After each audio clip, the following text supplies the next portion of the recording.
Rashtrawadi Congress party के अध्यक्ष और उप मुख्यमंत्री अजित पवार कल नांदेड़ के दौरे पर है। उनकी उपस्थिति में मुखेड़ तालुका के चौहानवाड़ी में शेषराज चौहान और अन्य लोगों का पार्टी प्रवेश समारोह आयोजित किया जाएगा। इसके बाद अजित पवार नांदेड़ जिले के शहीद जवान सचिन वनंजे के परिवार से सांत्वना पर मुलाकात करेंगे।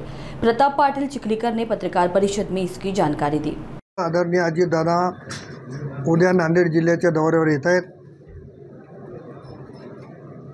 शेषरावजी चव्हाण आणि अन्य मान्यवरांचा प्रवेश सोहळा मुखेड तालुक्यातल्या चव्हाणवाडी येथे होणार आहे। या सोहळ्यासाठी अनेक मान्यवर मंत्री महोदय पण उपस्थित राहणार आहेत आणि त्यानंतर नांदेड जिल्ह्याचे भूमिपुत्र शहीद जवान कैलासवासी वंजे यांच्याही निवासस्थानी दादा भेट देणार आहे आणि दादांच्या कार्यक्रमाची पूर्ण तयारी चव्हाणवाडीला झालेली आहे। राष्ट्रवादी काँग्रेसचे सर्व पदाधिकारी कार्यकर्ते मोठ्या उत्साहानं दादाच्या कार्यक्रमा यशस्वी करण्यासाठी प्रयत्न करत आहेत।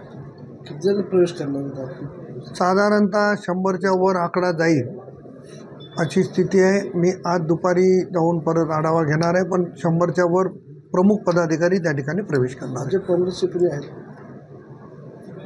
काँग्रेसचे श्री शेषरावजी चव्हाण आहेत, सुशांत चव्हाण आहेत, बाबूरावजी पवित्रे आहेत, त्याच्यानंतर भांगारे आपले जिल्हा परिषदेचे माजी सदस्य, ही सगळी मंडळी काँग्रेसचे जिल्हा प्रवक्ता दिलीप कोटगिरे आहेत, अशा अनेक मान्यवर मंडळी राष्ट्रवादी काँग्रेसमध्ये प्रवेश करते। दोन राष्ट्रवादी एकत्र येण्याची चर्चा आहे, यावर मला अतिशय आनंद होईल या गोष्टीचा, परंतु या गोष्टीवर मी भाष्य करणं उचित होणार नाही।